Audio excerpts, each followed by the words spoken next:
Instagram. Segue agora, @Rádio Bandeirantes Campinas. Fechada com você, fechada com a verdade. Você está ouvindo o Rádio Bandeirantes Campinas, FM faixa estendida 85,7. Rádio Bandeirantes, fechada com você, fechada com a verdade. Manhã Bandeirantes. Oferecimento. Recap, Sindicato dos Postos de Combustíveis de Campinas e Região. Acesse recap.org.br. Quinto sinal marcou 10 horas da manhã, uma ótima quinta-feira a você que segue na Rádio Bandeirantes Campinas e que a partir de agora vai ficar na companhia do Manhã Bandeirantes. O Jornal Gente volta amanhã a partir das 8 horas, logo depois do Primeira Hora, com informações de todo o Brasil, do mundo, também na tela da Band News TV.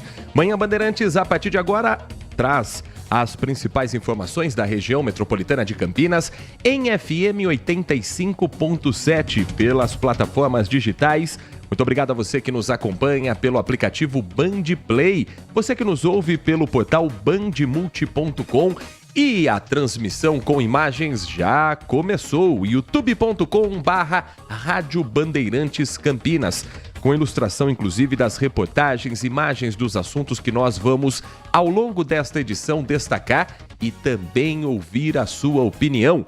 Pelo próprio canal do YouTube, você que é inscrito em youtube.com/Rádio Bandeirantes Campinas, pode deixar o seu comentário, pode deixar a sua sugestão de tema, pode deixar a sua informação. E também no nosso WhatsApp. Já salvou o número do nosso WhatsApp da Rádio Bandeirantes Campinas? Deixe esse número no seu celular para você mandar alguma informação durante o dia, para você que está passando pelo trânsito, prestar serviço aos outros ouvintes que estão conosco também. O número é o 19 97102 1493. 97102 1493. Comigo no estúdio da Rádio Bandeirantes Campinas, na mesa de som, o Pedro Piscinato, na central técnica, o Danilo Capucci, com a coordenação do Gil Kleber. Eu sou o Heitor Fredo e vamos juntos até às 11h30 da manhã, quando o Carlos Henrique vai trazer o noticiário esportivo dentro do Nossa Área com o timaço de Carlos Batista. Hoje, dia 4 de julho de 2024, os termômetros do CEPAGRE da Unicamp marcam neste momento quase 22 graus. Região metropolitana amanheceu com o céu parcialmente nublado. Temperaturas um pouco mais altas hoje na casa dos 15 graus e meio. E a condição de tempo estável vai permanecer na região sem previsão de chuva para as próximas horas. E com a temperatura elevando, a gente permanece com uma sensação de frio entre o anoitecer, o amanhecer, madrugadas mais geladas, mas durante a tarde, temperaturas que podem atingir a máxima hoje de 28 graus. Amanhã, se hoje a mínima é de 15,5 e a máxima de 28, amanhã a amplitude térmica vai ser ainda maior, com mínima de 14 e máxima de 29 graus e também predomínio de sol. Algumas nuvens no céu, mas sem previsão de chuva até o final desta semana. O tempo está seco e por isso a gente tem que lembrar de se hidratar, lembrar de cuidar da pele, de cuidar do nariz, para que esse desconforto com o tempo seco não atrapalhe ainda mais a nossa respiração, o nosso dia a dia. No nosso departamento de trânsito, as informações que chegam neste momento das rodovias que cortam o nosso interior de São Paulo. Uma quinta-feira que exige muita paciência ao motorista que segue para a cidade de São Paulo pela rodovia Anhanguera. São 2 pontos de lentidão no trecho de Jundiaí. 6 quilômetros entre os 56 e os 50 e depois mais 2 quilômetros. Na verdade, antes, né? Entre os 62 e os 60, o motorista já começa a ter a lentidão. 2 quilômetros. Ali é a entrada para quem segue para Itatiba, a entrada para quem vai acessar também a Dom Gabriel. Então, ali o motorista já começa a ter dificuldades. Depois, mais à frente, entre os 56 e os 50, é ali próximo ao Carrefour, próximo à entrada principal de Jundiaí, pela Avenida Jundiaí, mais 6 quilômetros de lentidão. E na chegada a São Paulo, 3 quilômetros de pare e anda como reflexo das marginais congestionadas. Melhor opção para o motorista neste momento é a rodovia dos Bandeirantes, que tem lentidão na chegada a São Paulo, não tem como fugir dela, mesmo fora do horário de pico, fora já do horário de rodízio, mas que nos trechos que passam pelas outras cidades do interior e na chegada à Grande São Paulo também vão fluindo bem. Não tem lentidão registrada na rodovia dos Bandeirantes. No sentido contrário, sentido interior, boas as condições, sem trânsito, com o trânsito fluindo bem, com os motoristas não tendo que exigir tanto assim da paciência para quem segue nas cidades de Campinas, Americana, Santa Bárbara do Oeste. Isso é uma boa notícia para o motorista nesta manhã. Tem alto fluxo de veículos na Magalhães Teixeira, o anel viário que faz a ligação entre a Anhanguera, Bandeirantes e rodovia Dom Pedro I, o trecho entre Valinhos e Campinas, com tráfego lento neste momento, mas andando. Não tem registro de acidentes, não tem registro de interdição da pista, tem excesso mesmo de veículos neste momento, 10 horas e mais 6 minutos. Uma quinta-feira com a presença do presidente Luiz Inácio Lula da Silva no interior de São Paulo, cumprindo agendas, inclusive em Campinas, mas não a primeira. Na manhã de hoje, em instantes, o presidente Lula estará na cidade de Salto, no primeiro momento, numa cerimônia de entrega de 280 ambulâncias do SAMU.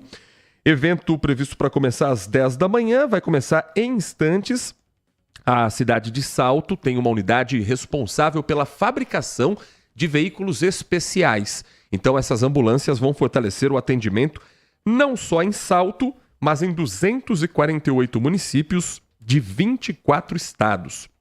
O anúncio vai ser feito, inclusive, dos municípios que vão ser atendidos e a gente vai ficar de olho se vem ambulância nova do SAMU para Campinas, para Hortolândia, Indaiatuba, Sumaré, as cidades que formam a região metropolitana. À tarde, sim, o presidente Lula estará em Campinas em duas agendas. A primeira delas prevista para começar às 3h15 da tarde no Centro Nacional de Pesquisa em Energia e Materiais, o CNPEM. O presidente Lula vai lançar a pedra fundamental do Orion. O Orion é um complexo de laboratórios de biossegurança que tem um orçamento previsto em R$1 bilhão. É considerado uma estrutura inédita no mundo todo. E nesse primeiro evento, com a presença do presidente Lula, também vai ser anunciado o recurso para ampliação do projeto Sirius. O Sirius é um laboratório de luz síncrotron de 4ª geração, é uma espécie de um raio-x superpotente, analisando os tipos de materiais em escala de átomos, de moléculas, e é importantíssimo para a ciência no Brasil. Então, essa primeira parte da visita do presidente Lula, 3h15 da tarde, já com questões ligadas à ciência e tecnologia. Esperada também a participação das autoridades da cidade. Mais tarde, às 4:45 da tarde, o presidente Lula vai participar da entrega de obras viárias do BRT e do viaduto Bandeirantes. É na Avenida John Boy Dunlop, região do Satélite Íris, em Campinas, onde vai ser montado esse palco, onde vai ser montada a estrutura para essa inauguração política. E a partir desse horário, também a expectativa para a liberação do trânsito de um viaduto sobre a rodovia dos Bandeirantes. Há quanto tempo essa obra estava sendo esperada pelos moradores, com a esperança de desafogar o trânsito numa das regiões mais complicadas para a mobilidade de Campinas, que é a Avenida John Boy Dunlop. Lula também deve formalizar a liberação dos recursos federais para as obras anti-enchentes de Campinas. Nós ontem trouxemos, inclusive, uma entrevista com o secretário Carlos José Barreiro, falando que a maior parte do investimento vai ser através do BNDES. Então, nesse projeto, há governo federal também envolvido e, por isso, a presença do presidente Lula. É aquele projeto de macrodenagem com o início da obra de um piscinão na região do Paranapanema, e a expectativa desse projeto entregue em 2026 resolver um dos problemas crônicos da cidade, que são os alagamentos na Avenida Princesa do Oeste. Claro que o jornalismo da Band vai acompanhar esses dois eventos, o segundo, inclusive, com obras que fazem parte do recurso do PAC Mobilidade Grandes Cidades, que pretende atender essa obra 425 mil pessoas, o equivalente a 40% da população de Campinas, porque o fluxo de gente que sai da região do Satélite Íris, de outros bairros mais afastados do centro e vem para a região central diariamente, a gente sabe que é uma rotina cansativa, longa, que muitas vezes leva mais de 1 hora para chegar ao trabalho, mais de 1 hora para voltar ao trabalho. Então, se essas obras vão resolver o problema da população, a gente vai acompanhar com o tempo, mas elas vão ser entregues nesta quinta-feira e a gente vai acompanhar. É na Avenida John Boy Dunlop, número 4774, que vai acontecer esse evento com autoridades, com a presença, inclusive, já muito confirmada, fazendo publicações o dia todo, do pré-candidato do Partido dos Trabalhadores, Pedro Tourinho. Estou curioso para saber a agenda do prefeito Dário Saad, se estará presente nesses 2 eventos. Afinal de contas, são liberações de verbas para o município. E no caso da John Boy Dunlop, com um detalhe importantíssimo. Detalhe acho que não é nem a palavra certa, uma prioridade que tem que ser na mobilidade de Campinas, que é a proteção das vidas. A Avenida John Boy Dunlop, ela é uma das recordistas em acidentes fatais nos últimos anos na cidade. E em 2024 não tem sido diferente. Um levantamento feito pela INDEC aponta que o número de mortes, principalmente de motociclistas neste ano, aumentou em relação ao ano passado. Há um número que, não vou dizer que pode ser comemorado, mas precisa ser observado, que é a diminuição de mortes de pedestres. O repórter Igor Val tem as informações sobre esse balanço feito pela INDEC e quais são as atitudes das autoridades a partir dos números levantados. O boletim de mortes no trânsito de Campinas, elaborado pela INDEC, comparou os 5 primeiros meses de 2024 com o mesmo período do ano passado. Os dados são preocupantes. Entre janeiro e maio desse ano, 17 motociclistas perderam a vida em acidentes nas ruas e avenidas da cidade. No ano passado, foram 12, um aumento de 42%. Entre os principais fatores da causa da morte dos motociclistas estão o excesso de velocidade, consumo de álcool e problemas de infraestrutura das vias. A empresa municipal também divulgou dados de óbitos relacionados a acidentes com outros veículos na área urbana e rodovias que cortam a cidade. 77 pessoas morreram entre janeiro e maio. Foram 62 em 2023, um aumento de 24%. O ponto mais crítico da cidade é na Avenida John Boy Dunlop, no acesso à rodovia dos Bandeirantes. Por outro lado, o número de óbitos de pedestres aqui em Campinas caiu cerca de 31%. Foram registrados 9 óbitos nos primeiros 5 meses desse ano e 13 na mesma época do ano passado. A INDEC desenvolve campanhas educativas para melhorar a segurança no trânsito e promete reforçar a sinalização nas ruas e avenidas de Campinas. Mobilidade urbana também foi o que trouxe o governador Tarcísio de Freitas à região ontem para a entrega de uma obra que já estava há 6 anos em andamento. O governo de São Paulo entregou a perimetral da rodovia Constâncio Sintra, a SP-360, uma obra que custou quase 170 milhões de reais. Ela tem cerca de 8 quilômetros de extensão para ligar a rodovia Romildo Prado e a Engenheiro Constâncio Sintra. A expectativa é que desafogue o trânsito na região de Itatiba, facilitando também o acesso a outros pontos do interior de São Paulo, com alternativas, por exemplo, para quem segue da Anhanguera em Louveira até a cidade de Itatiba, que tem uma rodovia, é uma extensão desse trecho. O repórter Everton Ramos acompanhou a entrega da perimetral, conversou com o governador Tarcísio de Freitas e traz mais informações a respeito dessa obra viária que, depois de 6 anos, finalmente é entregue à população. Everton. Com 8 quilômetros de extensão, a rodovia perimetral de Itatiba deve contribuir para o desenvolvimento logístico da região. A via é uma nova ligação entre o sistema Anhanguera-Bandeirantes e o corredor Dom Pedro. A obra foi inaugurada em evento que contou com a presença do governador do estado de São Paulo, Tarcísio de Freitas. Ele chegou de Londres e falou sobre a importância da nova rodovia. Uma obra que realmente vai tirar o trânsito pesado, o trânsito de longo curso de dentro da cidade de Itatiba. Então você tem um ganho imediato na condição de pavimento, na segurança, de quem vive em Itatiba e para quem quem faz essa ligação. Ao todo foram investidos 168 milhões de reais e 940 empregos foram gerados.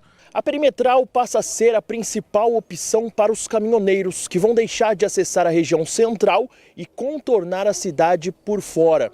Só que ela também passa a ser uma opção para os criminosos especializados em roubos de cargas. A gente vai ter todo o sistema de monitoração, esse sistema vai ser agregado à Muralha Paulista, isso aí vai contribuir com a segurança daqueles condutores dos veículos leves, dos veículos pesados, dos caminhoneiros. Então toda vez que você tem uma rodovia nova, duplicada, que se abrevia o tempo de viagem, você está concorrendo com a segurança viária e também, né, com a segurança pública de maneira geral. Fica melhor para a gente atuar, a gente abrevia os caminhos, a gente vai monitorar essa rodovia. O Everton citou na reportagem que o governador Tarcísio de Freitas desembarcou depois de uma viagem a Londres. Nessa viagem, o governador de São Paulo esteve em uma rodada de reuniões com investidores profissionais para apresentar o projeto de desestatização da Sabesp. Um nome bonito para não falar privatização da empresa de serviço de abastecimento de água e esgoto do estado de São Paulo. A definição já foi feita da Equatorial como investidor de referência finalista na última semana e começa agora a etapa da oferta pública, quando os investidores profissionais e não profissionais podem apresentar as intenções de investimento e os pedidos de reserva na oferta pública. Esse encontro aconteceu também em meio a uma troca de farpas entre o presidente Lula e o governador Tarcísio de Freitas, num evento onde a presença do governador e do prefeito de São Paulo, candidato à reeleição na capital, Ricardo Nunes, as duas presenças eram aguardadas no anúncio da linha 5 do metrô, a extensão até o Jardim Ângela. De Londres, teve uma provocação do governador Tarcísio de Freitas e uma resposta para esse evento com a presença do presidente Lula. Para a gente lembrar, para refrescar a memória do nosso ouvinte, Lula anunciou a obra de extensão da linha 5 Lilás, na zona sul da cidade de São Paulo, mas não assinou o contrato de financiamento da obra. Disse na ocasião o presidente Lula que eles iriam assinar o contrato da estação de metrô, mas o prefeito que nos deu o terreno, que é Ricardo Nunes, não veio. O governador, que é o Tarcísio de Freitas, também não apareceu. Então, a Caixa Econômica Federal e o ministro das Cidades, que estava presente, o ministro Jader Filho, decidiram não assinar. Lula disse que, para eles, do governo federal, quando a gente quer fazer investimento, quando a gente quer fazer entrega, a gente não se preocupa com o partido. Naquele evento estava presente também o pré-candidato à Prefeitura de São Paulo, Guilherme Boulos, que é deputado federal e é adversário direto de Ricardo Nunes. A resposta do governador veio pelas redes sociais. De Londres, ele posta uma foto comendo um lanche, comendo um hambúrguer, e escreveu o seguinte: almoçando com a tranquilidade de quem sabe que o aditivo do contrato que vai levar a linha 5 do metrô até o Jardim Ângela já está assinado. Então houve essa troca de provocações entre o presidente Lula e o governador Tarcísio de Freitas, uma coisa que me lembra muito assim a 5ª, 6ª série do ensino fundamental 2. Mas ontem, perguntado a respeito da viagem internacional, o governador Tarcísio teve uma resposta um pouco mais republicana. Foi, na verdade, Estados Unidos, nós tivemos em Nova York, Lisboa e Londres, foi excelente. O que a gente tem conseguido despertar o interesse dos investidores nos projetos de São Paulo. Eles estão acreditando em São Paulo, eles estão acreditando não só na nossa capacidade de realizar os projetos, mas também na capacidade do Estado em garantir a segurança jurídica ao longo do tempo, na capacidade de São Paulo de preservar os contratos. Isso é uma coisa muito importante. Eu diria que São Paulo hoje goza de uma credibilidade, de uma confiança muito forte, e isso está fazendo a diferença. A gente está assistindo isso no processo da Sabesp, a gente está assistindo isso nos outros leilões, e eu diria que a gente vai para uma jornada aí que vai ser muito bem sucedida em termos de projeto de infraestrutura. No final das contas, quando todo esse programa estiver contratado, a gente está falando de mais de 400 bilhões de reais de investimentos contratados. Não é pouca coisa você imaginar que está levando um programa de investimento de mais de 400 bilhões de reais. Então, eu senti, obviamente, preocupação com o cenário brasileiro, né? Mas a gente conseguindo destacar São Paulo desse cenário. O cenário brasileiro, de certa forma, é um cenário que, na minha opinião, é um cenário que é tranquilo, porque um país que tem uma quantidade enorme de reserva, 350 bi de reserva, um país que vai fazer 90 a 100 bi de superávit de balanço comercial, não é pouca coisa. Quando se fala na questão fiscal, que preocupa, mas mesmo assim a gente está falando de um déficit que pode chegar a 1,5% do PIB, não é nada de outro mundo. Você mexe 2, 3 alavancas e você acerta isso. Então, eu acho que o Brasil tem tudo para aproveitar oportunidades que vão surgir. A gente vai ver um momento agora inicial de desafios, drenagem de liquidez internacional, mas depois essa liquidez volta e o Brasil tem que estar pronto para aproveitar essa oportunidade que vai vir. É esse o cenário que eu vejo e eu acho que os investidores estão concordando também que é um pouco isso, é tirar um pouco do ruído e olhar aquilo o potencial que nós temos. Esse, o governador Tarcísio de Freitas, no começo ele até ensaia dizer que fui vender a imagem de São Paulo, que é melhor do que a imagem do país, mas depois ele lembra que São Paulo faz parte do Brasil e aí não, a imagem não é tão ruim assim. Existem os discursos de políticos feitos para a sua base e existem os discursos e as conversas dos políticos feitas em reunião. A gente sabe que o comportamento do presidente Lula é diferente numa plateia formada por empresários, numa plateia formada por investidores, de uma plateia formada por uma camada da população de classe média baixa, por exemplo. Hoje em Campinas não vai ser diferente. Pode ter certeza que o discurso de Lula no Sirius, no laboratório em que vai ser um programa para o desenvolvimento da ciência do país através da capacidade que Campinas tem, vai ser uma postura do presidente da República. No evento no Satélite Íris, com a população daquela região, com a presença de um pré-candidato a prefeito, o tom do presidente Lula vai ser diferente. Isso é parte da política, a gente já sabe disso. É o ideal, é o que a gente gostaria que fosse o mais republicano possível? Talvez não. Mas é assim que funciona, não é de hoje. Com o governador Tarcísio não foi diferente. Com o governador Tarcísio, o que foi postado nas redes sociais era uma resposta à provocação. O que foi falado entre os investidores é uma outra situação. Isso não significa que Tarcísio foi a Londres defender o governo Lula. Mas eu não acredito que o governador tenha ido também com as armas na mão para atacar aquilo tudo que o governo federal tem feito. O mesmo vale para o presidente da República, que mesmo sendo de partido diferente, vai a obras que estão sendo lançadas em municípios como Campinas, que tem como prefeito um representante do Republicanos. E um representante que terá não apenas o apoio de Tarcísio de Freitas, mas do presidente e ex-presidente Jair Bolsonaro.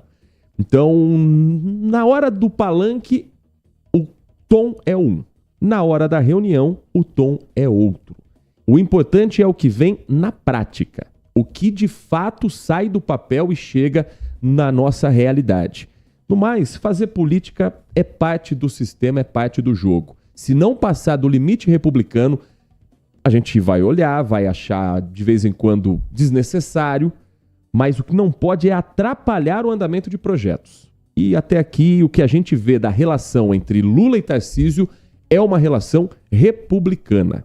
Em alguns momentos até com tons de um brincando com o outro, outros de provocação, num ano eleitoral em que eles têm muito interesse de fazer o prefeito de São Paulo, o prefeito de Campinas, o prefeito de outras cidades importantes do estado de São Paulo, obviamente vai ter uma pimentinha a mais daqui para lá. O que não pode é atrapalhar projetos que tenham a condução, seja do governo federal ou do governo estadual, mas que tenha investimento das duas casas, a casa do Executivo Nacional e do Executivo Estadual.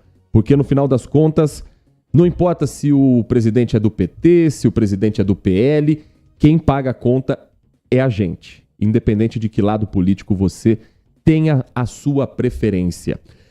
Agora 10 horas e 24 minutos, ainda falando sobre o cenário político aqui também da região. Ontem aconteceu um evento na Câmara Federal de homenagem à cidade de Campinas.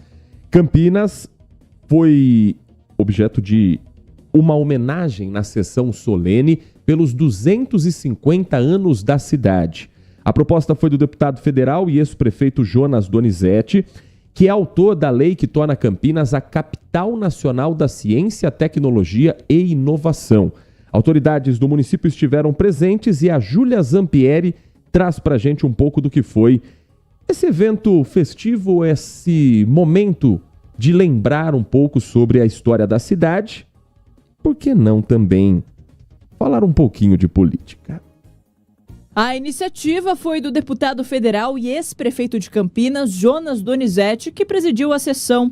Diretores de instituições públicas e privadas, além do prefeito Dário Saad e do vice Vanderlei de Almeida, participaram do evento e discursaram na tribuna, ressaltando a importância do município. 250 anos de uma das cidades mais importantes do Brasil, é a 14ª cidade em população, foi premiada no Prêmio Band de Cidades Excelentes, entre as 3 cidades que mais evoluíram nos últimos 4 anos, e é uma cidade referência no país em ciência, em tecnologia, em inovação. É uma cidade que tem uma história fantástica, enfrentou uma epidemia de febre amarela, quase sumiu do mapa e conseguiu se reerguer, e hoje é uma das cidades mais importantes do Brasil. O deputado Jonas Donizete comentou o projeto de lei aprovado recentemente na Câmara Federal, que confere ao município de Campinas o título de Capital Nacional da Ciência, Tecnologia e Inovação. Campinas tem um histórico desde a época do Império, né? O Dom Pedro II, ele escolheu Campinas para fundar o Instituto Agronômico de Campinas, que existe até hoje e é muito importante. Depois, muitos institutos estaduais, federais, e essa semana mesmo será lançada a pedra fundamental do laboratório Orion para analisar vírus, bactérias que possam acometer a população e que a gente tenha uma maneira de combatê-los, né? Então, por tudo isso, Campinas tem uma vocação, igual as pessoas que têm uma vocação para uma área, para outra, as cidades também são assim. E Campinas tem essa vocação da ciência e tecnologia.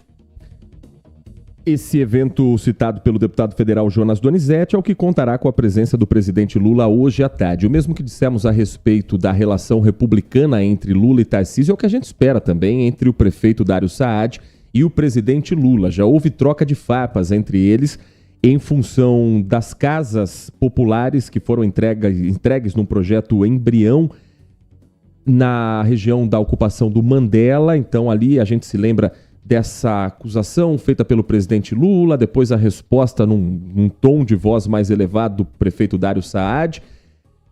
Eu me arrisco a dizer que isso vai vir à tona hoje no segundo evento do presidente Lula, no Satélite Íris.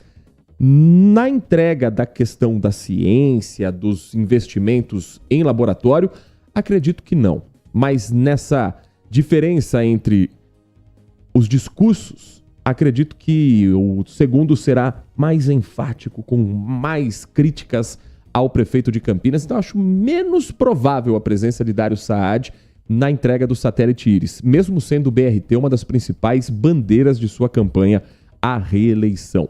10 horas e mais 28 minutos. O nosso Manhã Bandeirantes vai para um rápido intervalo e na volta, um pastor de uma igreja evangélica de Valinhos é preso por pedofilia. Alguns dos cultos que ele fazia era pela internet. E nós separamos um trecho em que ele fala justamente sobre o cuidado com as crianças. O Manhã Bandeirantes conversou também com a delegada da Polícia Federal à frente desse inquérito, que vai dizer como ele já era alvo de uma operação anterior e conseguiu driblar o esquema de investigação, o sistema da Polícia Federal, num primeiro momento. E o que a Polícia Federal fez para ontem prender esse homem em flagrante, compartilhando e recebendo material de pedofilia. Em 2 minutos e meio, eu trago todas as informações desse caso para você. Manhã Bandeirantes. Olá você, sou César Urniani, piloto de testes e apresentador de TV, e na condição de embaixador do programa de qualidade do Recap, trago um recado muito importante para você. Estamos promovendo a campanha Um Basta contra as Fraudes. Você sabia que a qualidade do combustível que você coloca no tanque do seu carro pode ser tão diferente quanto o preço que você paga por ele? Fique atento quando se deparar com aquele preço baixo na bomba. Você pode estar diante de uma fraude? Fuja desta bomba. Saiba mais acessando umbastacontrasfraudes.com.br. Agora, notícias da hora com as notícias locais, nacionais e internacionais, direto da redação da Rádio Bandeirantes. As pessoas que usam a profilaxia pré-exposição ao HIV passaram a integrar o público-alvo para a vacinação contra o HPV no Brasil. A faixa etária do grupo é de 15 a 45 anos. O grupo deve receber a vacina quadrivalente, que protege contra os tipos 6, 11, 16 e 18 do vírus. Nesse caso, o esquema indicado é de 3 doses. Usuários de PrEP com esquema completo de vacinação contra o HPV não devem ser imunizados novamente. Já usuários de PrEP que já foram imunizados contra o HPV, mas estão com o esquema incompleto, devem completar as 3 doses.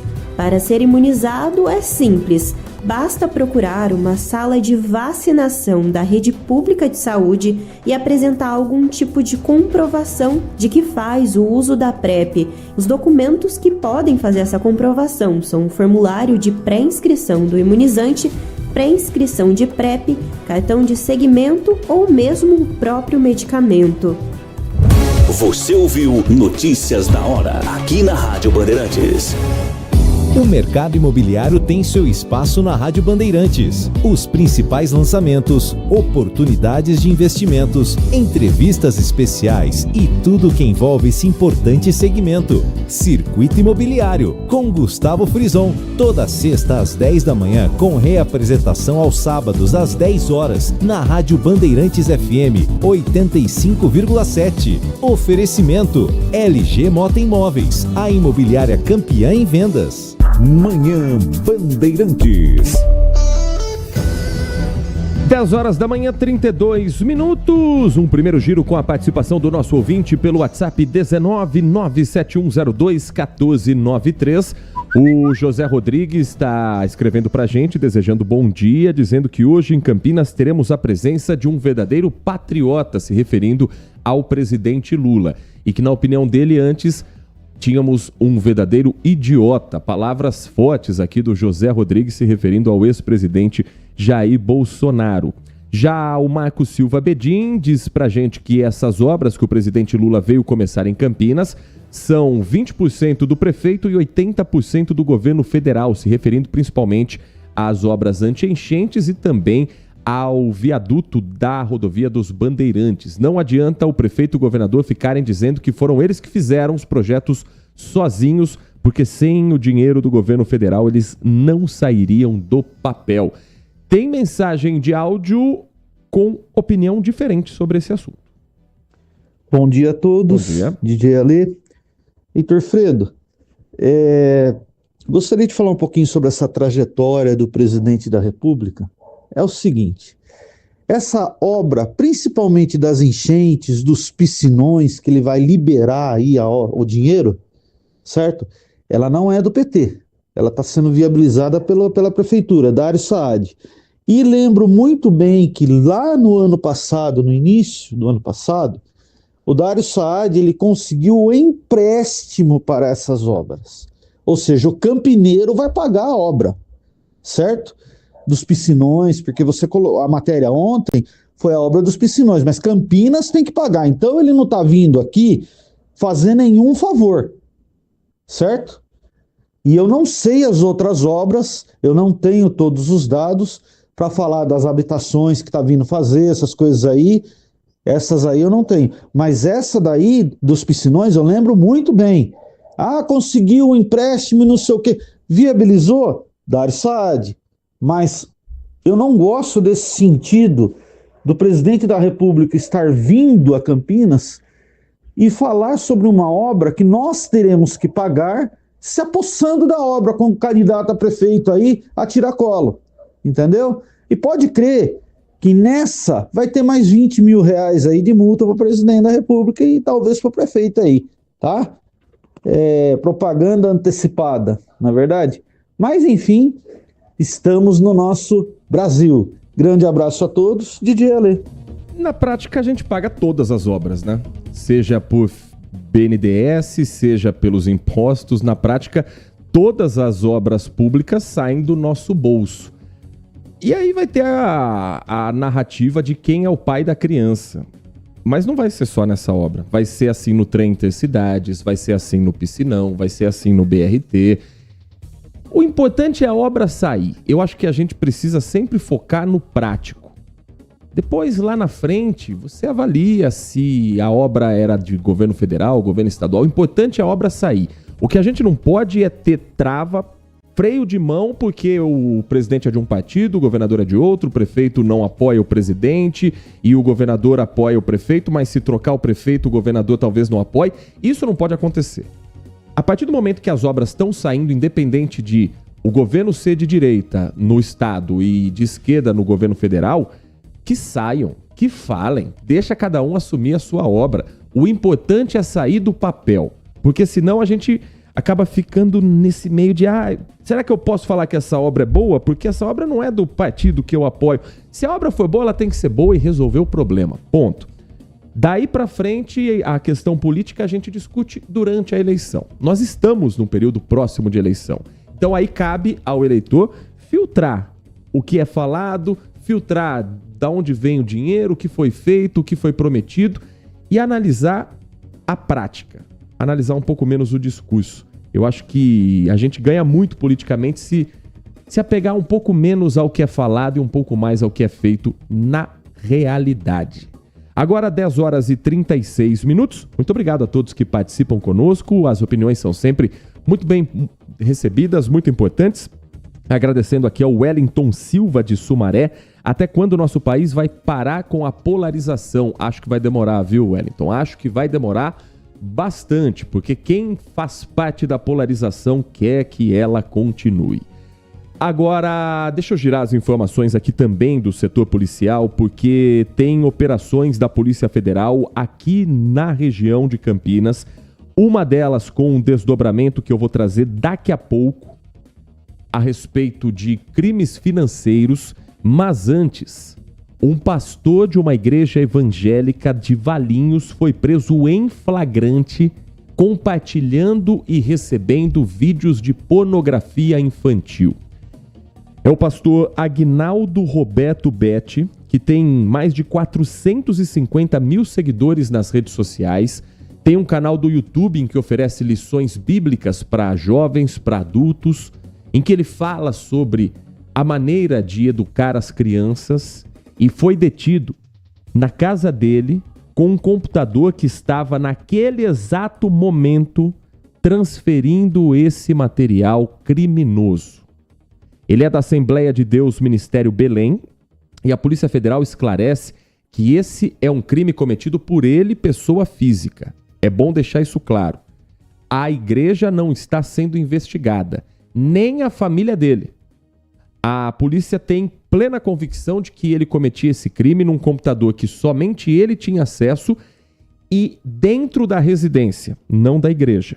Inclusive, a Assembleia de Deus Ministério Belém já publicou uma nota repudiando veementemente qualquer comportamento que contrarie os princípios e regras de fé da Bíblia Sagrada, especialmente que implique em violação da infância. Mas o pastor, como pessoa física, está preso em flagrante.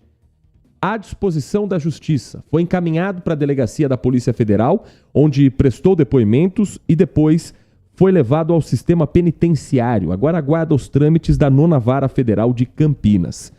O nosso repórter Guilherme Selegato conversou com a doutora Estela Berachetti, delegada da Polícia Federal, que comandou a operação, que foi a segunda.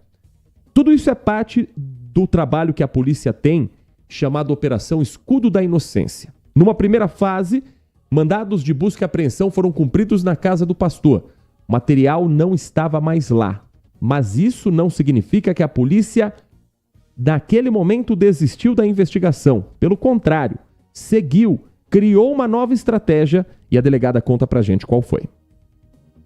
Essa investigação, ela teve início aqui pela própria delegacia da Polícia Federal em Campinas, em relação a diligências efetuadas com programas que nós utilizamos efetivamente para buscar esse tipo de delito na internet, de compartilhamento e posse de arquivos com conteúdo de abuso sexual infantil.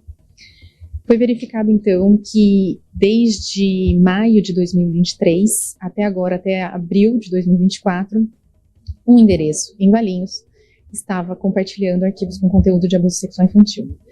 Realizadas as primeiras, então, diligências para verificar quem era essa pessoa, identificou-se, então, que estava vinculada a uma outra investigação de uma pessoa que já tinha sido alvo da Polícia Federal e que já tinha ocorrido uma busca nesse endereço.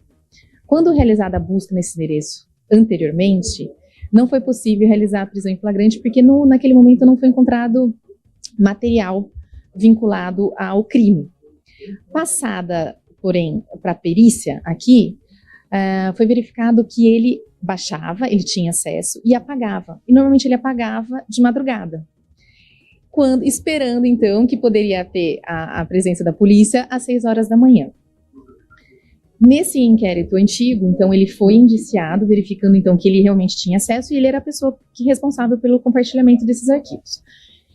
Passado isso, então, ele continuou, mesmo após o indiciamento nessa investigação anterior, ele continuou realizando o crime, só que ao cumprir o mandado de busca e a prisão solicitada pela Polícia Federal, a prisão preventiva dele, foi verificado, então, que era melhor ir em outro horário, esperando, então, que ele não iria apagar, só iria apagar de madrugada, o que efetivamente ocorreu. Nós estivemos na residência no período da tarde, e ele, então, foi flagrado compartilhando esses arquivos de conteúdo de abuso sexual infantil. Foi apreendido o HD do computador que ele fazia uso, o aparelho celular e pendrives, que ele fazia uso também. Ele só compartilhava os arquivos ou também fazia produção?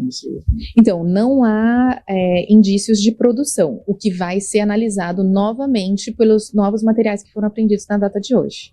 Por ser uma prisão em flagrante agora, ele encaminhado para a delegacia, qual que é o processo judicial com esse homem agora?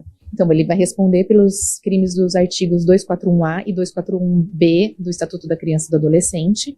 Ele já tem, então, a prisão preventiva decretada no inquérito principal, que foi o objeto da busca.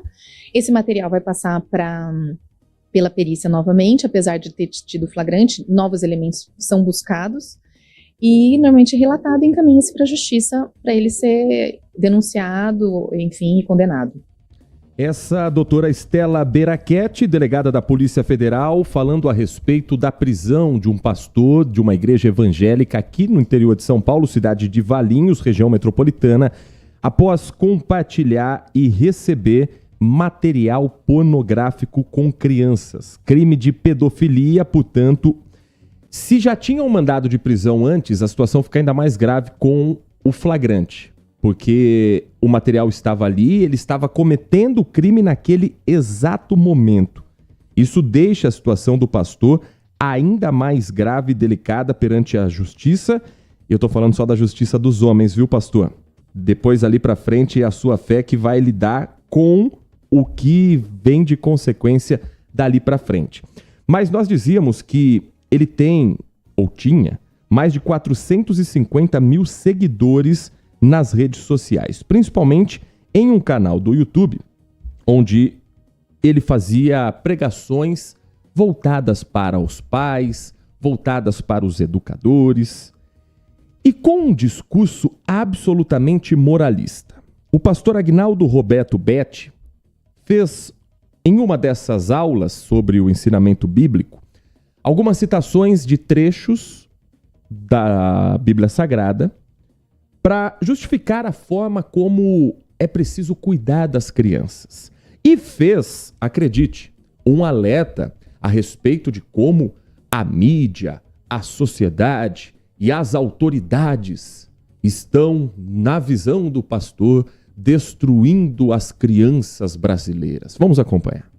Mateus 18,14 diz: assim também não é vontade de vosso Pai, que está nos céus, que um desses pequeninos se percam. Não é a vontade de Deus que nenhum desses pequeninos se perca.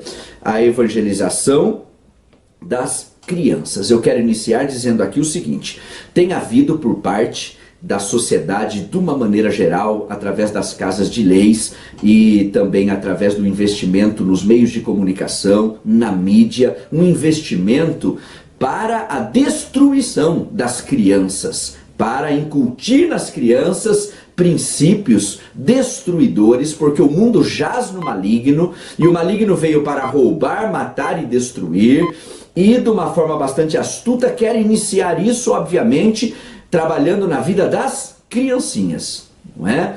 Mas tem uma coisa, Jesus tem uma igreja na terra, essa igreja é sal, essa igreja é luz, e essa igreja vai continuar fazendo um investimento na área da família, dizendo que família é instituição divina, é projeto de Deus, e vai continuar investindo nas crianças também. Então essa aula, esse tema, essa lição vai trazer um despertamento para aqueles que já têm tido uma atenção especial concernente às criancinhas, possa continuar fazendo um investimento ainda maior.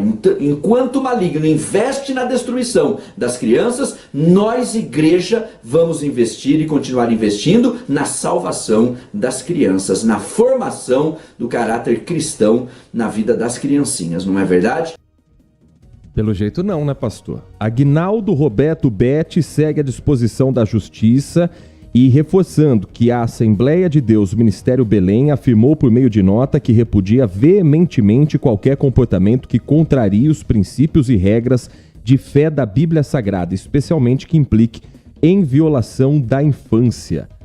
A igreja diz ainda que, apesar de ele integrar o quadro de membros da Assembleia de Deus, desde março de 2017, o pastor optou por manter um ministério pessoal itinerante, abastecendo o canal que tem na internet. Então fazia as pregações através desse canal do YouTube, com mais de 450 membros.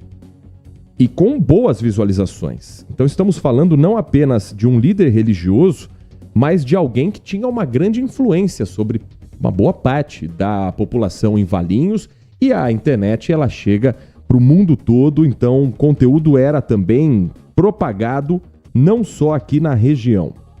Agora, ele na prisão em flagrante vai ter também que se defender a respeito do que a polícia já havia investigado, com essa estratégia dele tentar apagar todo o conteúdo, sabendo que a Polícia Federal cumpre mandados de busca e apreensão às 6 da manhã, apagava tudo durante a madrugada. Na primeira vez a polícia chegou, nada foi encontrado no computador.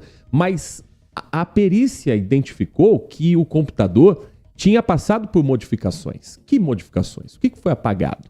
E é aí que foi a jogada de mestre, eu acho, da Polícia Federal. Então vamos cumprir o mandado em outro horário. Não existe nenhuma lei que proíba cumprir mandado que não seja às 5h30, 6 horas da manhã. O horário logo cedo é justamente para evitar que algo seja manipulado pelo investigado. Mas se for comprovado que se manipulou, então é em outro horário que tem que cumprir o mandado de busca e apreensão. E ontem, a surpresa também com viaturas do BAEP na contribuição dessa operação da Polícia Federal. Agora são 10 horas e 48 minutos. Uma outra operação está em andamento e nós vamos trazer as primeiras imagens da Operação 7 Dígitos, que tem como base a apuração por parte da equipe de Campinas, mas com mandados cumpridos na cidade de Assis. A Operação 7 Dígitos, ela se debruça sobre fraudes no sistema eletrônico, fraudes eletrônicas, que a polícia ainda vai detalhar ao longo do dia, mas que eu já antecipo para você, ouvinte da Rádio Bandeirantes, espectador também do nosso canal do YouTube. Polícia Federal está com um mandado de busca e apreensão na cidade de Assis para aprofundar uma investigação sobre uma suspeita feita por uma pessoa de criar e manter sites na internet simulando sistemas do governo federal para consulta de saldos e eventuais créditos disponíveis ao cidadão. Essa investigação faz parte da Operação 7 Dígitos, como eu disse, que se iniciou com a denúncia de um internauta que descobriu que caiu num golpe, acreditando que estava acessando um site do governo federal e, na verdade, estava entrando na página desse grupo criminoso. Nesse site falso, para efetuar a consulta, era necessário que a vítima inserisse as credenciais do cadastro no governo federal, que é conhecida como SouGov. Se você entrar no gov.br, você vai ter ali um caminho para fazer, de fato, um cadastro que te permite acessar várias contas. Só que quando a vítima entrava no site falso, inseria as informações com o login no sistema, com a senha, com todos os dados. Esse grupo criminoso coletava as informações e usava para fraudes futuras contra a vítima. E ali ficou verificado, já nesse primeiro momento de investigação, que o suspeito morador de Assis mantém uma outra página na internet oferecendo e vendendo aparelhos celulares com linha por valores irrisórios para aplicar golpes em possíveis compradores, se apropriando do valor da compra sem enviar a mercadoria. Durante as buscas foram apreendidos aparelhos celulares e computadores que serão submetidos a exames periciais para comprovar as fraudes e também para saber se elas estão interligadas. Se os dados usados nesse primeiro crime da falsa página da internet era o que abastecia o mercado de celulares com linhas falsas também. Ou se são crimes diferentes que a Polícia Federal, na hora de puxar o primeiro, acaba puxando todo o fio da meada e descobrindo outras ações criminosas desse mesmo homem que pode estar ligado a também outras pessoas aqui no interior de São Paulo. 10h51, rápido intervalo. Na volta tem mais informação e prestação de serviços dentro do Manhã Bandeirantes. Manhã Bandeirantes. Olá você, sou César Urniani, piloto de testes e apresentador de TV, e na condição de embaixador do programa de qualidade do Recap, trago um recado muito importante para você. Estamos promovendo a campanha Um Basta contra as Fraudes. Você sabia que a qualidade do combustível que você coloca no tanque do seu carro pode ser tão diferente quanto o preço que você paga por ele? Fique atento quando se deparar com aquele preço baixo na bomba. Você pode estar diante de uma fraude? Fuja desta bomba. Saiba mais acessando umbastacontrasfraudes.com.br. Campeonato Brasileiro 2024 na Rádio Bandeirantes, com a equipe líder de audiência eleita para o hall de notáveis da ACESP. Nesta sexta-feira, a Ponte Preta vai encarar o Brusque às 21 horas no estádio Hercílio Luz, em Santa Catarina. Brusque e Ponte Preta, jogo da 14ª rodada do Brasileirão. O melhor do futebol no FM 85,7 e no youtube.com/Rádio Bandeirantes Campinas. Futebol é com a Bandeirantes. Futebol é com a Bandeirantes. Laia, laia, laia, laia, laia, Bandeirantes. Futebol. Foco em você. É você que nos faz produzir o melhor conteúdo todos os dias. Você. Nossa audiência qualificada. Nossa relação com você vem de longe. Ano a ano, a Rádio Bandeirantes é parte da vida de milhares de ouvintes. Várias gerações que escolheram encontrar a informação aqui e continuam decididas. Mais que um hábito de pai para filho, uma história de confiança baseada em valores solidários. É o que somos. Rádio da Família. Valorizamos o direito, o cuidado, a diversidade. Somos e queremos ser relevantes no seu dia. Estamos e buscamos sempre estar presentes onde te interessa. Sempre inquietos e nunca desanimamos. Com responsabilidade e usando toda a tecnologia disponível, trabalhamos para fazer a Bandeirantes diariamente necessária, abrangente, essencial. Somos a Rádio Bandeirantes. Se você é um verdadeiro apaixonado por futebol e não quer perder nenhum lance do seu time do coração, então prepare-se para as melhores análises e entrevistas exclusivas. É hora de entrar em campo com os donos da bola, com Carlos Batista, que reúne as últimas notícias e lances dos times do interior paulista. Cobre os principais campeonatos regionais, seja no campo ou nas quadras. De segunda a sexta, a partir do meio-dia, na tela da Band+. Rádio Bandeirantes. Porque sempre tivemos os microfones abertos para o debate, abertos para a opinião plural, abertos para a sua participação, é que podemos dizer que estamos fechados com você e com a verdade. É mais do que um compromisso. Porque sobre os fatos pode-se interpretar, fazer conjecturas das motivações, pode-se elaborar, projetar suas consequências, mas os fatos são os fatos.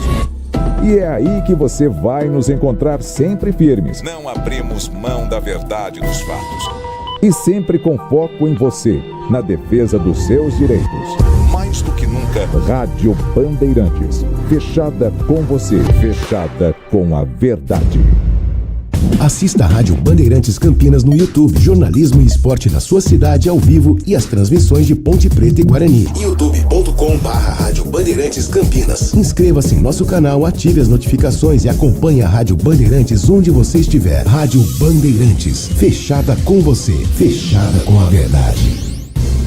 Nossa área, a opinião dos nossos craques sobre tudo de Guarani e Ponte Preta e dos times da região. Carlos Henrique, a melhor e mais premiada equipe esportiva do interior paulista. De segunda a sexta, das 11h30 ao meio-dia. Siga e assista no nosso YouTube, Rádio Bandeirantes Campinas. Ouça no FM 85,7 e nos aplicativos de celular. Rádio Bandeirantes, fechada com você, fechada com a verdade. Manhã Bandeirantes. 10h55.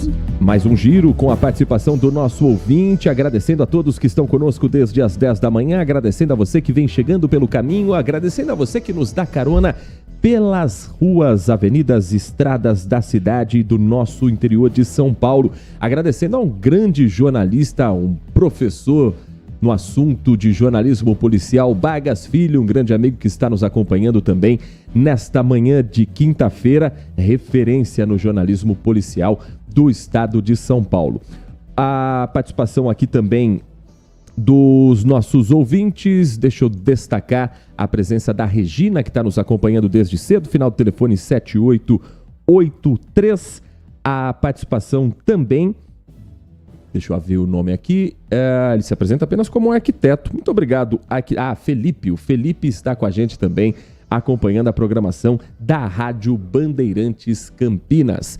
Às 10h56, nós vamos falar agora sobre ciência e tecnologia, porque a Secretaria de Ciência, Tecnologia e Inovação do Governo do Estado de São Paulo, juntamente com algumas outras entidades, elas assinaram um protocolo de intenções que representa o passo para formalizar a união da expertise de universidades, empresas, institutos de pesquisa, instituições de fomento, startups e outros órgãos, formando o Distrito de Inovação da capital paulista.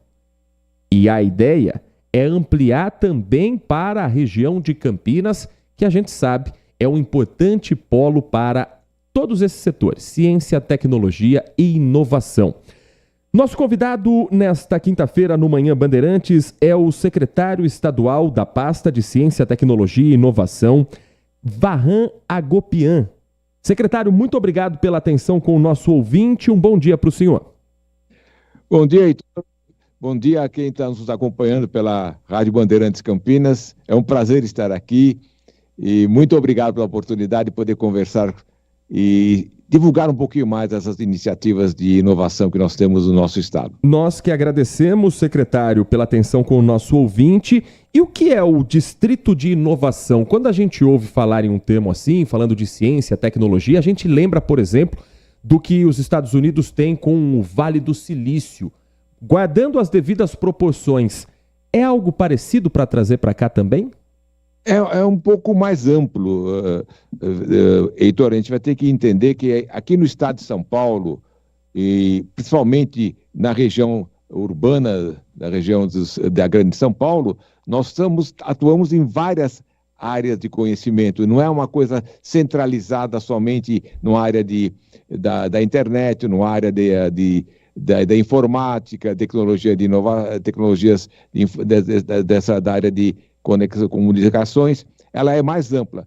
Então, a ideia do distrito é você ter uma concentração de laboratórios, de entidades que desenvolvem conhecimento, que transformam esse conhecimento em inovação, e assim uma empresa, ou um empreendedor, ou uma pessoa que tem uma ideia nova, consegue ter oportunidade de viabilizar as suas ideias num produto real, numa prática. E qual a participação que Campinas pode ter num projeto tão grande como esse, secretário? Campinas é o local... Eu imaginava que o primeiro distrito do estado fosse em Campinas, porque tem todo o apoio da prefeitura local.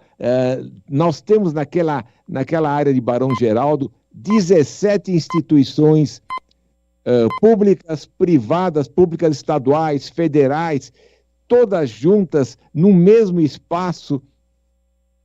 Campinas está maduro para fazer isso. Eu digo que eu imaginei que as coisas andassem bem mais rápidas em Campinas, mas eu tenho certeza que em breve Campinas terá também o seu distrito, e Campinas tem até espaço para ampliar essas áreas, porque a Unicamp tem área suficiente para ampliar ainda mais as atividades que estão sendo feitas lá dentro. Então, eu tenho certeza que Campinas tem todo o potencial, tem toda a vocação de se tornar um grande distrito de inovação internacional. Nós estamos conversando com o secretário estadual de Ciência, Tecnologia e Inovação, o secretário Varran Agopian, sobre esse projeto de integração que, claro, o secretário vai passar também pela participação de muitos institutos, de empresas privadas. Como é que vai funcionar essa troca de informações entre a iniciativa pública, as universidades públicas, as universidades particulares e até empresas que possam fazer parte também desse encontro e desse núcleo que, a partir de agora, faz parte também da sua pasta? Bem, já temos nesse local, no Butantã, Jaguaré, já temos fisicamente instalados no campus principal da USP, a sede do Instituto Butantã, a sede do IPT e a sede do IPEM, e já temos nesse espaço dezenas de centros de pesquisa e desenvolvimento das empresas localizadas dentro desse ambiente, e temos mais de uma centena de startups dentro das incubadoras. Então já existe essa interação. O que nós estamos querendo é incentivar e aumentar mais a interação dessas entidades para que as empresas possam usufruir de todo esse complexo.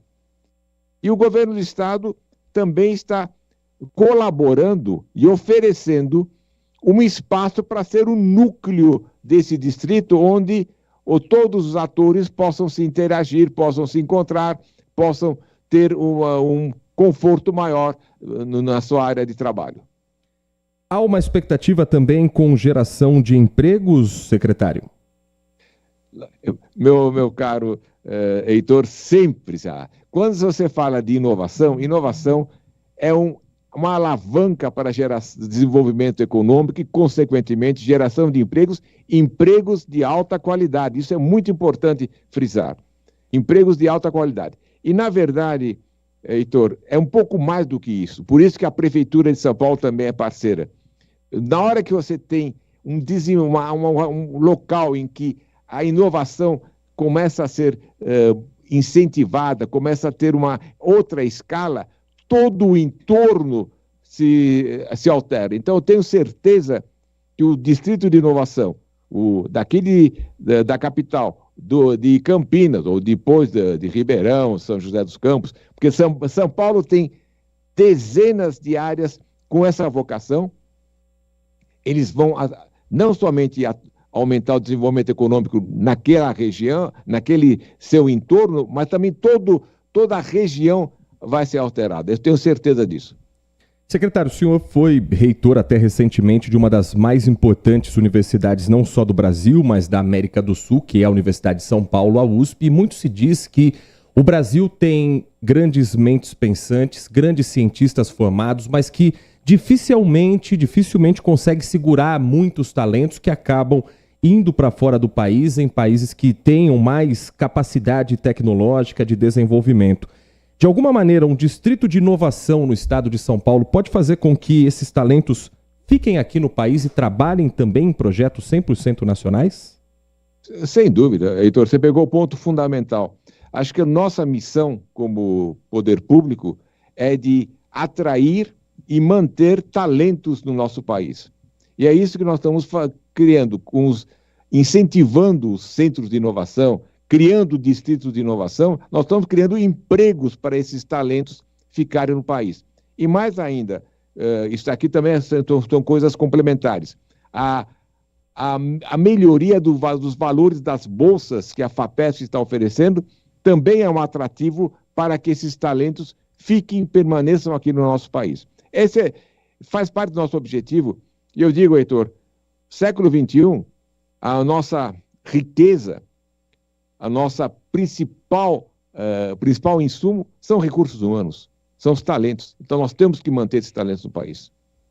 Agora, secretário, a gente sabe que ciência, tecnologia e inovação nem sempre é prioridade para governantes. Eu não digo especificamente sobre os que estão hoje no poder. Um projeto como esse, ele depende de um futuro que tenha também uma política voltada à ciência e tecnologia. Isso de alguma forma não preocupa o senhor? Se hoje o projeto sair do papel, daqui a alguns anos, eventualmente um governador que não tenha a mesma mentalidade, ou mesmo dentro do atual governo, as prioridades mudem, esse projeto não corre o risco de não conseguir alcançar todos esses objetivos? Heitor, você pegou um ponto fundamental, e aí nós temos o diferencial que é o Estado de São Paulo. Não sei se todos sabem, mas hoje, quer dizer, em 2024, 7% do orçamento do Estado de São Paulo está indo para ciência, tecnologia, inovação e ensino superior. 7%, Heitor, é um valor que eu não conheço nenhuma outra região do mundo que investe dessa maneira. Você vai falar, não, mas tem locais que têm mais dinheiro. Tem mais dinheiro relativamente porque eles têm orçamentos muito maiores que um país em desenvolvimento como o nosso. E nós temos também uma cultura, Heitor. Somos o único estado em que as universidades estaduais são autônomas, inclusive financeiramente e administrativamente. Somos o único estado que desde 1962 mantém uma fundação de apoio de maneira contínua. De lá para cá, nós estamos falando mais de 60 anos, de lá para cá foram dezenas de governadores e sempre o orçamento da FAPESP foi mantida constante. E com isto, você tem recursos de investimentos públicos de uma maneira continuada. A FAPESP hoje patrocina pesquisas no nosso estado de longo prazo, de até 10 anos. E a patrocina, ele faz acordos com as empresas em que a FAPESP entra com uma parcela e a empresa entra com a outra. Isso é muito importante, porque como pesquisa tem muita insegurança, como a pesquisa tem muitos riscos, o governo do estado entra subsidiando uma parte dessa pesquisa.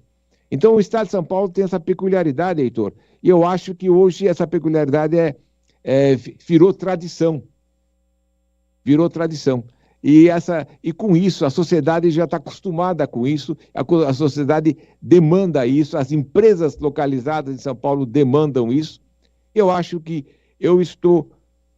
diria, lógico, os riscos sempre existem, você pode ter algum governante no futuro um pouco distante, mas nesses últimas décadas nós já tivemos todo tipo de governador e nós tivemos sempre essa manutenção desse apoio. E, particularmente agora, nós temos um governador que não somente acredita nisso, como ele executa isso e apoia a ciência, tecnologia e inovação.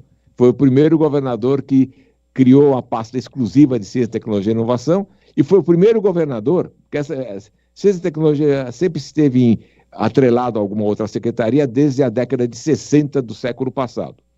Foi o primeiro governador que colocou uma pessoa da área para ser o secretário. Eu sou o primeiro secretário de Ciência, Tecnologia e Inovação que sou, de fato, da área de Ciência, Tecnologia e Inovação. Então, é um governador, que nós estamos com um governador bastante, vamos dizer, um governador que nos apoia, um governador que apoia essas iniciativas, porque o nosso governador Tarcísio, ele é de formação engenheiro, fez mestrado na área de logística e ele acredita que somente assim nós vamos ter um Estado o desenvolvimento do Estado mais robusto, mais consistente. Nós conversamos aqui no Manhã Bandeirantes com Vahan Agopian, secretário estadual de Ciência, Tecnologia e Inovação, a quem agradecemos muito pela atenção com o nosso ouvinte. Um bom dia para o senhor, secretário, um bom trabalho para o senhor, para a sua equipe e sucesso nesse projeto de uma área tão importante de ciência, de tecnologia, de inovação e que dialoga tanto também com a região de Campinas. Que esse projeto chegue logo para cá também, secretário. Eu também espero isso, Heitor. Espero que daqui a alguns meses a gente possa falar do Distrito de Inovação de Campinas.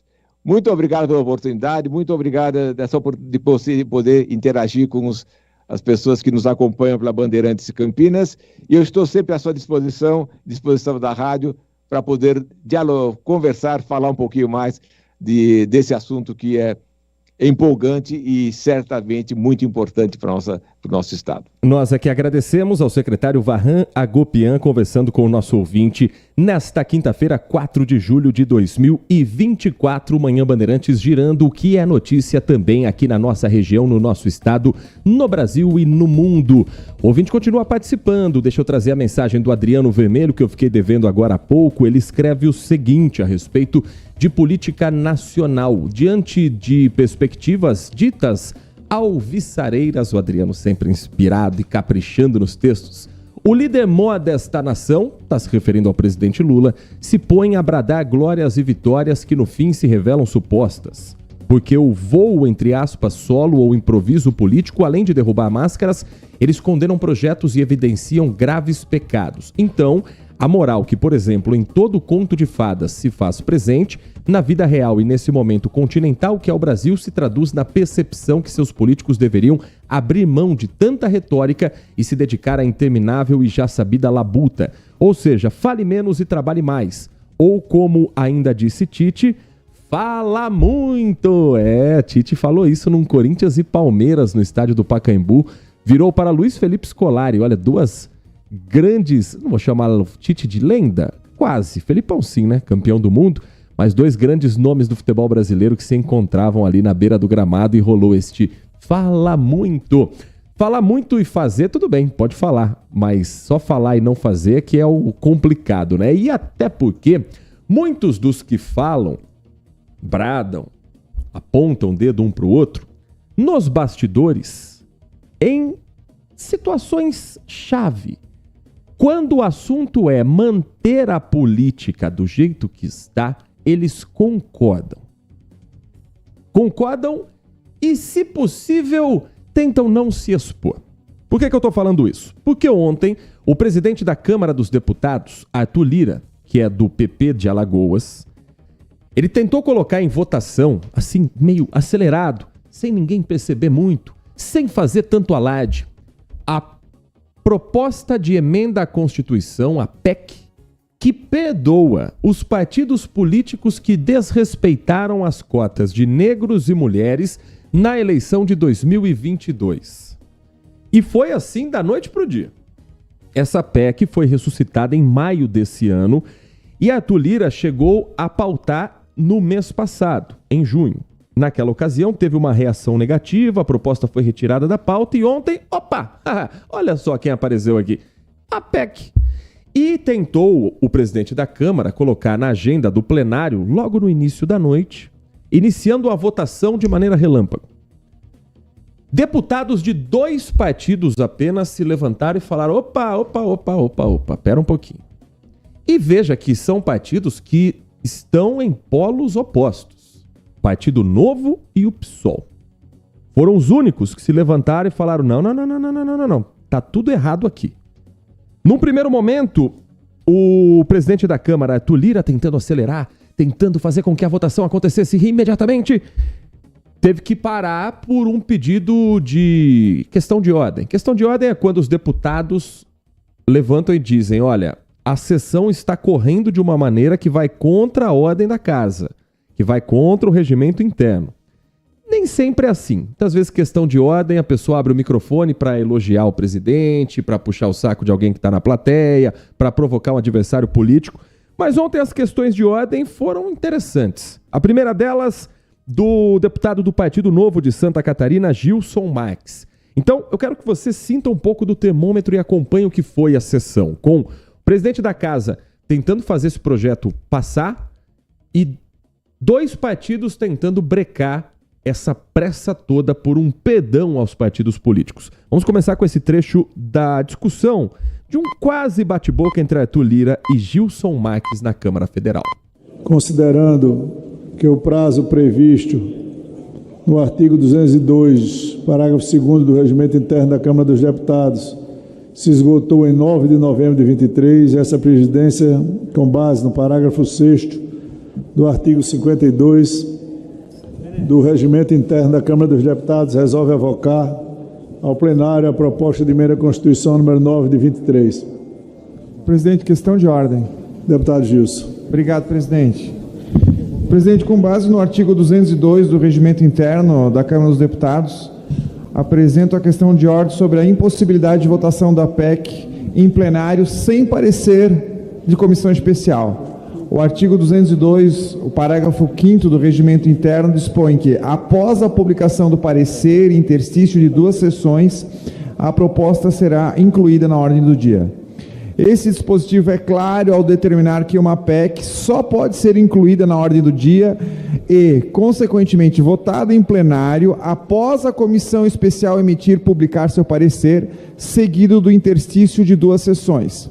Esse procedimento garante um trâmite adequado e uma análise detalhada da proposta antes de sua deliberação em plenário, respeitando os princípios de ampla discussão e participação parlamentar. Caso contrário, eu tenho dúvidas dos motivos pelos quais da existência da comissão especial. Além do que, me parece que nem texto final está no sistema até o momento. Permitir que uma PEC seja votada em plenário sem que a comissão especial tenha emitido e publicado seu parecer contraria expressamente o artigo 202, parágrafo 5º do Regimento Interno. Todo respeito ao artigo que Vossa Excelência invoca, a comissão especial ela tem no mínimo 10 sessões e no máximo 40 sessões para apresentar o relatório. Quando ela extrapola seu prazo, o fato da comissão não cumprir o seu papel não impossibilita que a PEC venha a plenário. Portanto, indefiro a questão de ordem de Vossa Excelência.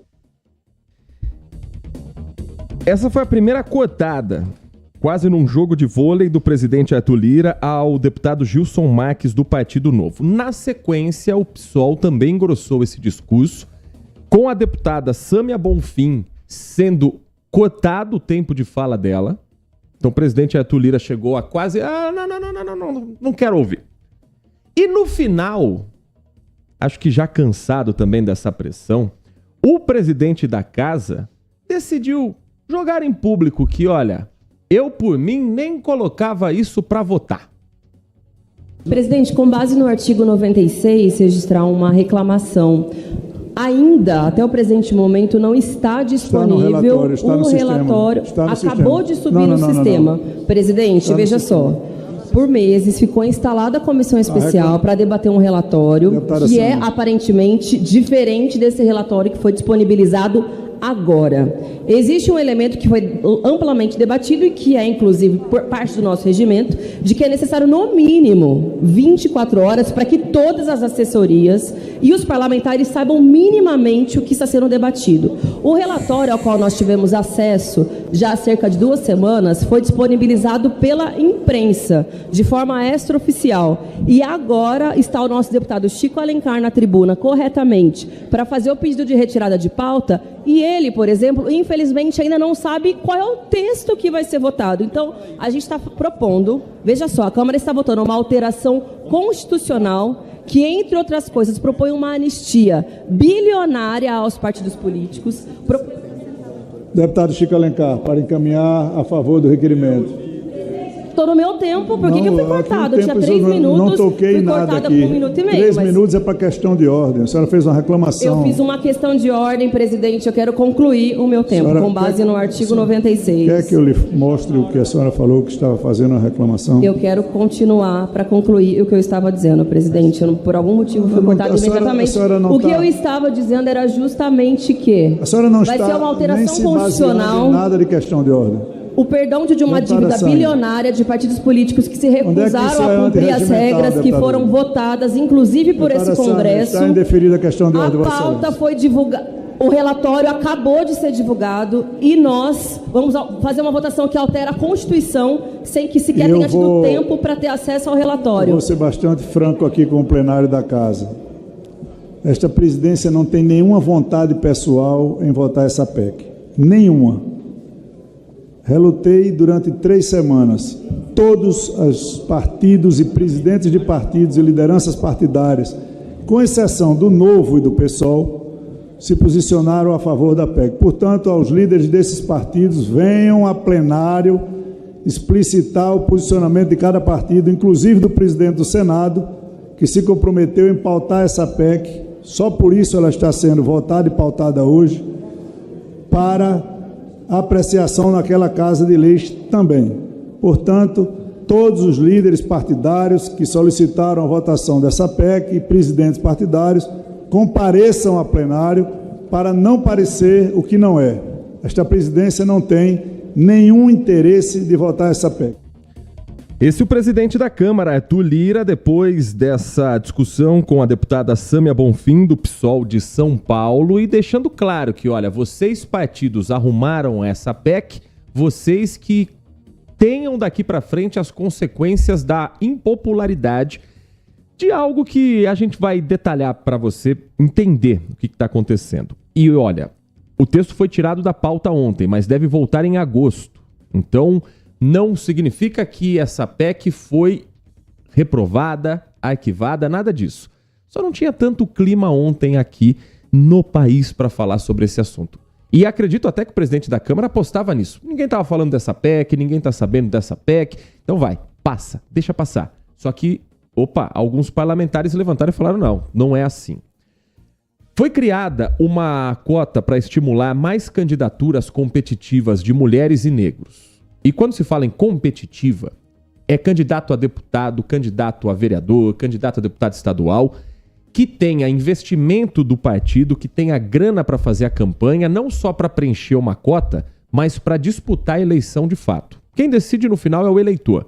Mas para ter a oportunidade dessas pessoas estarem na urna competindo contra grandes barões, grandes coronéis, grandes empresários, pessoas que têm grana ou que já têm uma influência política a ponto de um partido trabalhar em função dele. A regra prevê uma contagem dobrada de votos a esses candidatos para fim de distribuição de verba pública, para realocar 58 milhões e 400 mil reais dos fundos eleitorais e partidários de 2024. Essa é uma regra que já teve muita discussão no país, só que não foi cumprida. Não por todos os partidos. A maioria dos partidos defende o perdão de uma dívida, porque na hora de fazer a regra, todo mundo falou, claro, vamos colocar sim, pode mandar uma verba maior para nós incentivarmos candidaturas de mulheres e negros. De repente, essa verba não chega, a cota não é preenchida, ou a verba chega, mas não para as pessoas que deveriam receber. E aí os partidos olham e falam, e se a gente perdoasse a nossa dívida? A ONG Transparência Partidária estima que o montante de multas recebidas pelos partidos pode chegar a 23 bilhões de reais. Mas é uma estimativa dessa ONG, não tem um número oficial, porque eles não foram divulgados. Então, a proposta é perdoar as dívidas, falar, tudo bem, você devia ter usado esse dinheiro para incentivar campanhas políticas de mulheres e pessoas negras, você não fez, mas olha, tem que fazer, hein?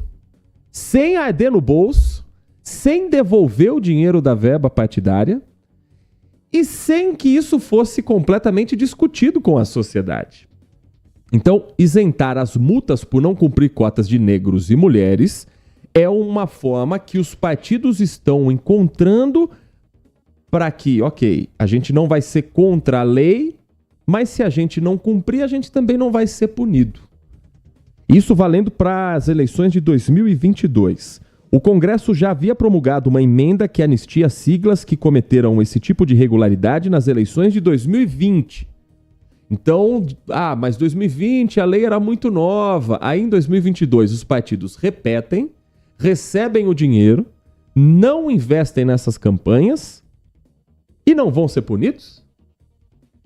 Não vão ser multados? Não vão ser obrigados a cumprir aquilo que está em lei? A medida vai na contramão de uma resolução do Tribunal Superior Eleitoral para que a redistribuição dos valores e do tempo de propaganda eleitoral seja proporcional ao total de candidaturas negras da sigla. E aí o que dizem as lideranças desses dois partidos, principalmente o Partido Novo e o PSOL, que afrouxar essas leis é basicamente derrubar aquilo que os próprios partidos assinaram. E aí a discussão desses que concordam com a anistia é afrouxar a cota de gênero. Tirar a obrigatoriedade de 30% hoje, 30% das candidaturas tem que ser de mulheres nos partidos, e revezar algumas vagas sem obrigatoriedade do efetivo preenchimento. Então a gente até reserva umas vagas, mas se não preencher não muda nada. Então por que lá atrás os partidos acharam que tudo bem? Por que se fala tanto em incentivo à presença da mulher na política, se na prática os partidos não colocam dinheiro nessas campanhas? Por que se diz tanto que nós somos um partido da integração? E eu não estou falando de partido específico, estou falando da política como um todo. Todo partido vem com essa conversa de que aqui todos têm espaço, mas na hora de dividir o dinheiro, só os preferidos do partido recebem. Então paga a multa. Não. Os partidos vão fazer um acordo para que essa multa seja perdoada. A gente tem que ficar muito de olho nesse tipo de projeto, porque quando se fala em desperdício de dinheiro público, só se olha muitas vezes para algo que está todos os dias na mídia, mas não para aquilo que está debaixo do tapete. Isso aqui é muita grana, é muito dinheiro que esses partidos recebem e não cumprem as regras. Agora, que cumpram com as multas, que paguem as multas. Ou vai ser assim toda eleição? Em 2024 também tem cota para esse ano, tem obrigatoriedade. Aí descumpre a regra, em 2026 os partidos se reúnem e vamos perdoar de novo? A população tem que ficar em cima dos deputados, dos senadores, para que um projeto como esse não passe, para que um perdão como esse não passe. Tenta você pedir um perdão de uma dívida que você suou para pagar para ver se você consegue. Tenta você negociar com qualquer órgão público, municipal, estadual, federal, para saber se não, coitado, não teve tempo para se adequar à lei, mas o partido político consegue perdão? Os políticos fazem as leis, não cumprem, votam os próprios perdões e depois o problema do orçamento tá com rombo é o programa social? Depois o problema é o Minha Casa Minha Vida, o Bolsa Família? Pelo amor de Deus, a gente precisa parar de ouvir discurso e tem que ver a prática. Porque muitos desses deputados que estavam ali pregando estão votando a favor de um projeto de anistia como esse. Porque o partido dele está pressionando, porque ele provavelmente foi um dos beneficiados com a cota que deveria ser de candidaturas de mulheres e negros, e agora paga de bom samaritano. 11 horas e 28 minutos, tem coisa na política que me irrita num ponto que, olha, vou te falar uma coisa. Só um esclarecimento importante aqui no final do nosso Manhã Bandeirantes. Nesta semana, nós estamos ouvindo os pré-candidatos à prefeitura da cidade de Sumaré. Hoje, nós conversaríamos com o pré-candidato Toninho Mineiro, que é vereador da cidade e pré-candidato pelo Mobiliza. A nossa produção tentou contato dezenas de vezes com a assessoria do candidato, diretamente com o candidato, pelos canais de comunicação da Câmara Municipal, pelo canal do gabinete direto do vereador e não obtivemos resposta.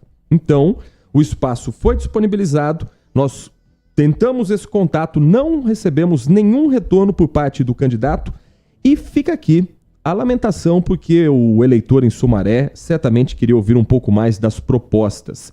Na segunda-feira, amanhã nosso programa é mais curto, então na segunda-feira nós já temos a confirmação da presença do pré-candidato William Souza, do Partido dos Trabalhadores, aqui no estúdio da Rádio Bandeirantes. E na próxima semana vamos seguir com a agenda. Os convites já foram feitos também para a pré-candidata Ana Cléia Meneghetti, da Rede, ao pré-candidato Éder Dalben, do Cidadania, e ao pré-candidato Wellington, da Farmácia, do MDB. Esperamos que todos também respondam nem que seja para dizer não, mas pelo menos para atender a nossa produção do Grupo Bandeirantes. Vem aí o Nossa Área com Carlos Henrique, o timaço de Carlos Batista, a partir de agora com o noticiário esportivo na RB. Eu volto amanhã às 10h30. Sexta-feira tem o Circuito Imobiliário com Gustavo Frison e com Léo Gaspar Mota.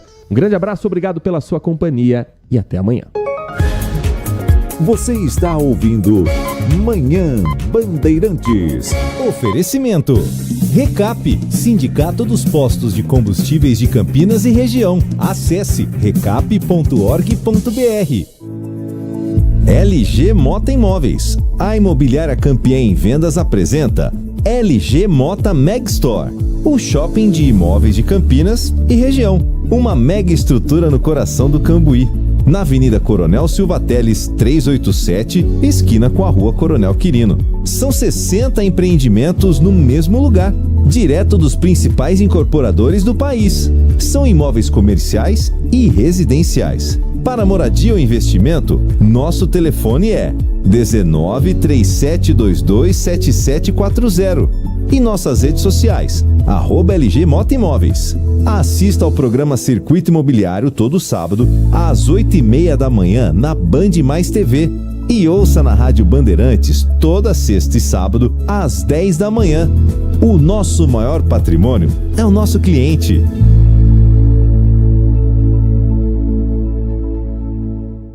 Acontece um giro rápido das últimas notícias da região, do Brasil e do mundo, para manter você sempre atualizado. De segunda a sexta, a partir da 1h da tarde, na tela da Band Mais. Manhã Bandeirantes. Oferecimento. Recap, Sindicato dos Postos de Combustíveis de Campinas e Região. Acesse recap.org.br. Estamos no Instagram. Segue agora, @Rádio Bandeirantes Campinas.